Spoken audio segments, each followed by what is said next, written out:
반갑습니다. 플러스 경매 김수경입니다. 부산, 울산, 경남 지역 경매 대행 그리고 경공매 교육하고 있습니다. 유튜브 소개드리는 물건 외에 다른 법원 경매 물건이나 원비도 공매 물건 상담 가능합니다. 관심 가는 물건 있으시면 언제든지 문의 주시기 바랍니다. 오늘은 금정구 남산동에 위치한 주상복합 아파트인데요. 아파트 이름이 남산 누리마을입니다. 남산 누리마을 아파트 경매건 살펴보려고 합니다. 지금 진행 중인 경매건이 3건이 있습니다. 3건 다 평형은 같습니다. 29평형이고요. 그리고 지금 3건 다 감정가 대비 반값으로 유찰이 됐습니다. 그래서 한 건은 1억 2천대, 두 건은 1억 4천대까지 유찰되어 있습니다. 별다리 큰 문제는 없는 겁니다. 서류상의 분석상 하자는 보이지 않습니다. 설명을 제가 드리도록 하겠습니다. 그래서 입지도 좋고 세대수가 조금 적다라는 그 말고는 참 좋은 물건인데요 라는 생각이 듭니다. 그래서 같이 보도록 하겠습니다. 자, 그러면은 아파트 위치부터 우리가 좀 봐야 되겠죠. 그죠? 봅시다. 여기 보니까 1호선 범어사역입니다. 1호선 범어사역이 있죠. 그죠? 자, 위쪽으로 북측으로 가면 노포 쪽으로 가는 거다. 그죠? 자, 그렇습니다. 그리고 범어사역 2번 출구 팔송 파출소 앞에 있네요. 자, 여기서 나와서 요 남측에 보면은 남산 누리마을이 있습니다. 남산 누리마을 아파트가 있습니다. 그래서 2번 출구에서 남산 누리마을까지는 170, 80m 밖에 안 됩니다.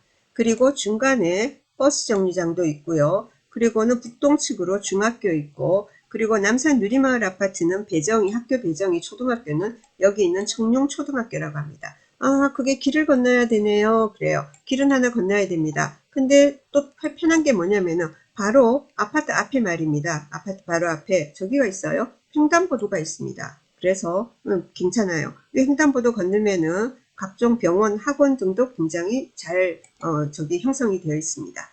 그래서 학교까지 도보, 그죠? 2번 출구까지가 한 180m니까 도보 5분 정도면은 애들도 가지 않을까라는 생각이 듭니다. 위치는 이렇습니다. 그리고 사진으로 한번 보도록 하겠습니다. 사진 보니까 이렇게 생긴 아파트입니다. 그죠?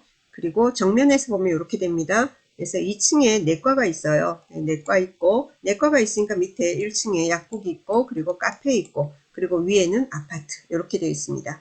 지금 보면은 요 방향, 여기 보이는 저기 호실들이 뭐냐면은 서양이에요. 중앙대로 쪽을 바라보는 경매권도 다 그렇습니다. 그래서 여기 보면 옆에 아파트하고의 사이 보이죠? 그죠? 여기가 여기 상업지역입니다. 상업지역이다 보니까 상업지역은 옆 건물과의 거리가 굉장히 좁잖아요. 여기는 그나마 이 도로가 있어서 옆 건물하고 요만큼이라도 되지. 이 건물하고 보세요. 이쪽이 남향인데. 그래서 남향이라고 좋은 게 아니에요. 그래서 상업지역에 있는 주상복합 아파트 그리고 오피스텔 같은 경우에는 남향이다, 서양이다, 이게 중요한 게 아니고 개방감을 보셔야 돼요. 이 아파트 같으면 남산 누리마을 같으면 남향은 전혀 아무것도 없죠. 그래서 지금 서양으로 개방감은 있는 물건들 3건이 지금 경매에 나와 있습니다. 그래서 지금 주차장 그리고 요거는 이제 내부 모습들입니다. 그리고 이렇게 되고 해당 물건 봅시다. 라인이 이렇게 되는 겁니다. 여기가 중앙대로, 그래서 중앙대로 쪽이에요. 그래서 이쪽으로 다 보는 겁니다. 이렇게 돼요. 그럼 구조는 어떻게 됩니까? 구조도 괜찮아요. 봅시다. 이게 지금 29평형입니다. 29평형이죠. 여기 방 셋, 그리고 욕실 둘 구조되어 있습니다. 그래서 방 셋과 거실, 그래서 포베이, 여기 전부 다 중앙대로 쪽을 바라봅니다. 그러니까 방 셋, 거실 다 개방감은 양호한 물건입니다. 그리고 지금 중개는 매물이 3건이 있는데 2억 3천에서 2억 4천까지라고 지금 나와 있습니다. 자, 첫 번째 사건 보도록 하겠습니다. 입지도 받고 구조도 받고 그렇습니다. 입찰해도 되는 건지 보도록 하겠습니다. 자, 등기부 보니까 2020년 9월 29일 날 2억 9,800 거의 3억이네요. 이때 이렇게 매수를 했다고 합니다. 그리고 2021년 9월 29일에 가압류 있습니다. 여기가 말소 기준 걸리고요. 자, 그리고 내려가서 보니까 23년 1월 2일 날 주택 임차권 등기가 있습니다. 이 임차인의 전입 날짜는 2020년 11월입니다. 2020년이죠. 말소 기준 관리는 2021년이죠. 선순위 임차인입니다. 그리고 보증금이 2억입니다. 자, 그렇게 되면 어떻게 되겠습니까? 그래서 어떻게 되죠? 2억을 다 배당 못 받으면 나머지를 낙찰자, 즉 매수인이 인수를 해야 하는 거죠. 근데 그 내용에 대해서 대항력 포기 확약서가 들어왔습니다. 자, 지금 현재 이 임차인이 있는 건 아니죠. 이 임차인 같은 경우에는 뭐냐면은 저기죠. 주택도시보증공사로부터 2억을 받고 그래서 보증금 채권이 지금 양도되어 있고 그렇습니다. 주택도시보증공사에서 처음에는 그래서 이제 경매 신청하고 기다렸는데 아무도 입찰을 안 하는 겁니다. 감정가 2억 7,800에서 3,700 얼마까지 내려가니까 그때야 정신 차리고 대항력 포기 확약서 제출하고 다시 경매가 개시가 된 겁니다. 그래서 지금 1억 4,200 얼마까지 왔기 때문에 이제는 입찰해야 되지 않을까라는 생각이 듭니다. 자, 매각물건 명세서를 여러분이 열어보시면은 기재가 되어 있습니다. 어떻게 해요? 특별 매각 조건. 신청 채권자인 주택도시보증공사는 우선 변제권인 임차보증금 반환 채권 2억 원을 배당해서 전액 변제받지 못하더라도 그 잔액에 대하여 임차보증금 반환 청구권을 포기하고 주택 임차권 등기를 말소하는 것에 동의한다 했습니다. 그러면 전혀 이제는 권리상의 문제는 없는 겁니다. 아시겠죠? 자, 그 다음 사건입니다. 그 다음 사건. 아까는 이제 601호고 이번에는 901호입니다. 호수로 따지면. 그리고 사건 번호는 2023 타경의 57199대입니다. 아까는 601호, 이번에는 901호. 똑같죠? 그죠? 층수만 다른 겁니다. 아무래도 9층이 좋겠죠? 그죠? 자, 요 물건은 지금 보니까 2020년도에 2억 9,800, 이것도 2억 9,800에 매수했네요. 자, 그리고 2022년 3월 30일 가압류 있고요.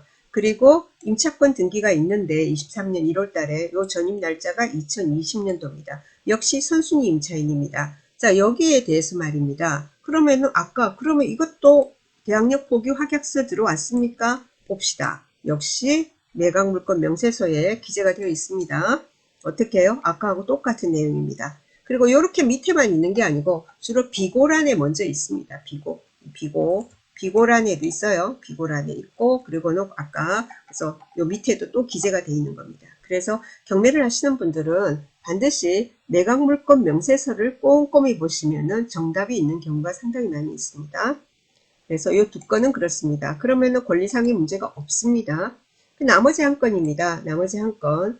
요거는 1002호입니다. 그리고 사건 번호는 2024 타경의 55237입니다. 55237이고 감정가 2억 5,600이고요. 요거는 1억 2,544만 원으로 4월 18일에 경매 진행합니다. 자, 요 물건도 봅시다. 23년도 5월 달에 2억 8,500에 매수했다고 하고요. 자, 그리고 23년 9월 15일 근저당이 말소 기준 권리가 됩니다. 자, 여기는 보니까 임차인이 있는데요. 전입일자가 23년 9월 25일입니다. 자, 말소 기준 권리는 23년 9월 15일입니다. 이 사람 확정은 7월 원래 일찍 받았습니다. 자, 그런데 말입니다. 전입을 늦게 한 겁니다.